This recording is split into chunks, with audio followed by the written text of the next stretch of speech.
Perkembangan anak baduta bawah 2 tahun.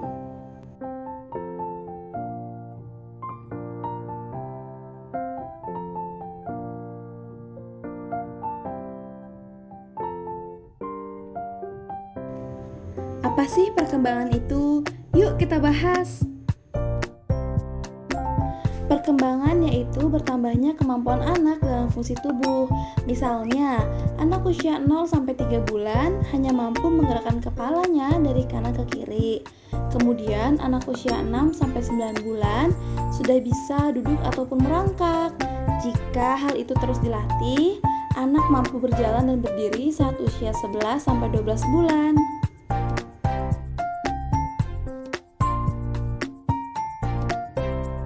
Apa ya yang akan terjadi jika perkembangan anak tidak sesuai? Nah, jika perkembangan anak tidak sesuai akan menyebabkan beberapa masalah atau gangguan. Misalnya, gangguan pada perkembangan gerak, gangguan pada perkembangan bahasa, gangguan emosi dan perilaku.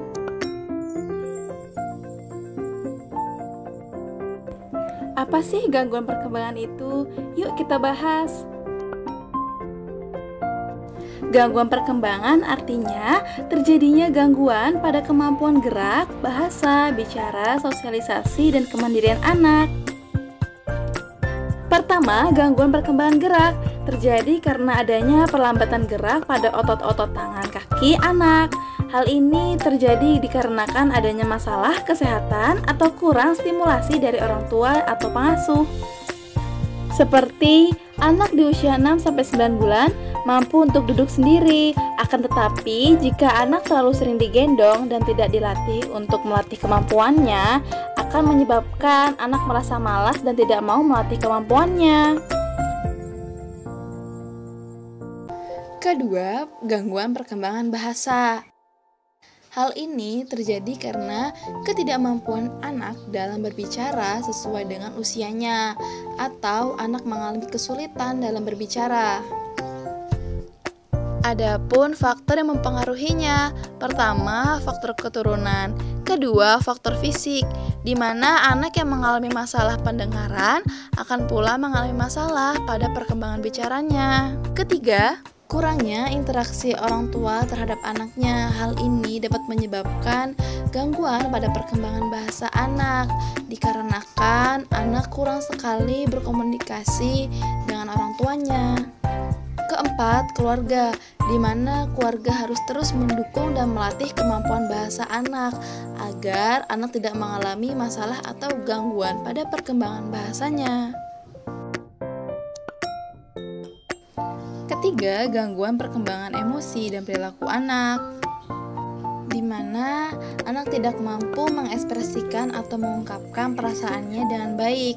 Hal ini ditandai dengan sikap anak yang lebih sensitif, seperti anak mudah marah atau anak mengalami cemas, dan yang lain-lain. Hal ini berhubungan pula dengan pola asuh orang tua, seperti orang tua seringkali memarahi anaknya jika anaknya tidak menuruti apa yang diperintahkannya, seperti segera untuk mandi, menghabiskan makanannya, berhenti untuk bermain. Nah, jika sikap itu terus-menerus dilakukan, hal ini dapat menyebabkan dampak yang buruk bagi anak. Seperti contohnya, anak akan mengalami kecemasan berlebih, seperti anak akan merasa khawatir, merasa takut, dan tidak nyaman terhadap lingkungannya. Tanda-tanda pertumbuhan dan perkembangan anak yang terlambat. Yuk kita bahas.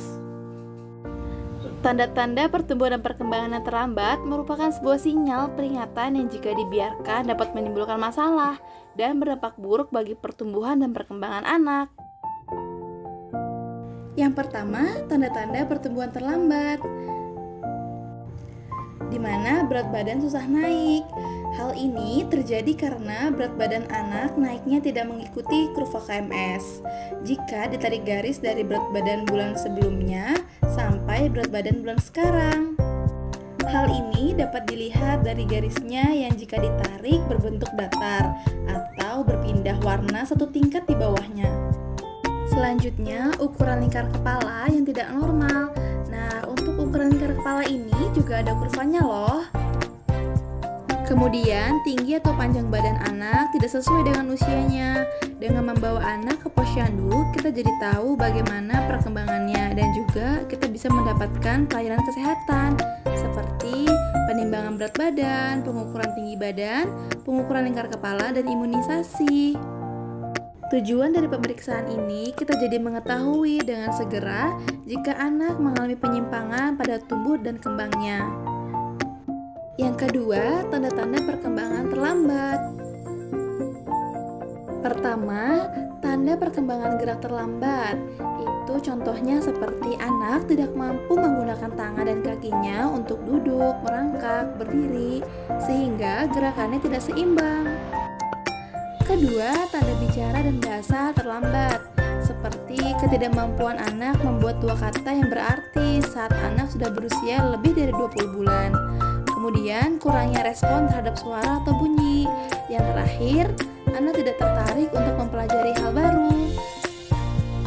Ketiga, tanda sosio-emosional terlambat, seperti kurangnya respon terhadap panggilan, belum bisa membuat kata-kata, bayi jarang tersenyum atau berekspresi, dan yang terakhir, anak kurang interaksi sosial. Selanjutnya, deteksi dini penyimpangan pertumbuhan dan perkembangan. Yuk kita bahas.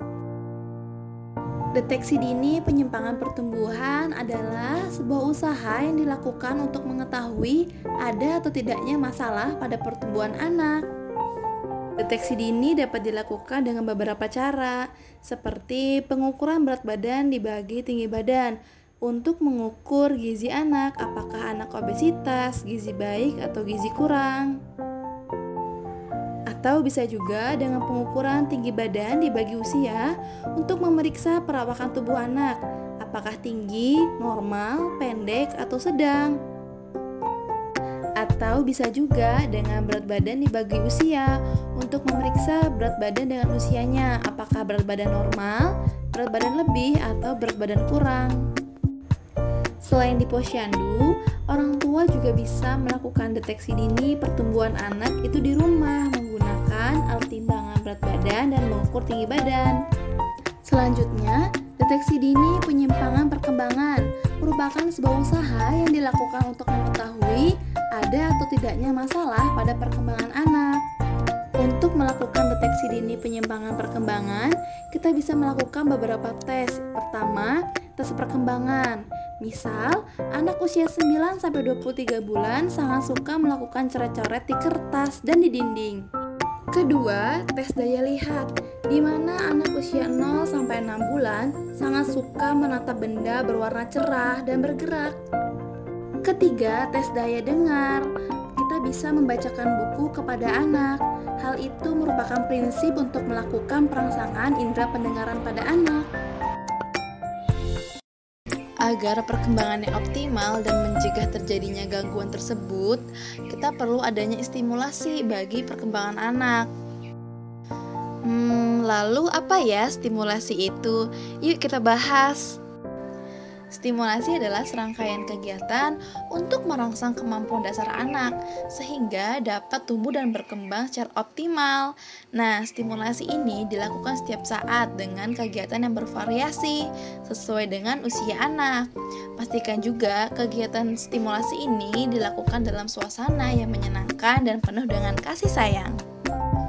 Ada berbagai macam cara untuk menstimulasikan perkembangan anak. Contohnya seperti bermain bersama dengan anak, memberikan mainan anak sesuai dengan usianya, dan pastikan stimulasinya dilakukan secara rutin. Ada banyak sekali manfaat yang bisa kita dapatkan dari stimulasi yang kita lakukan kepada anak. Pertama, meningkatkan sosialisasi dan kemandirian anak. Kedua, meningkatkan kecerdasan anak. Ketiga, mengasah komunikasi. Dan yang keempat, mendukung perkembangan secara fisik. Jadi Bu-Ibu, untuk deteksi dini gangguan pertumbuhan, gangguan perkembangan, dan gangguan perilaku emosional, serta cara menstimulasi agar anak tidak terjadi gangguan tersebut, itu semua ada dalam program SDDTK atau Stimulasi Deteksi dan Intervensi Dini Tumbuh Kembang. Itu merupakan sebuah kegiatan untuk memantau aspek tumbuh kembang anak.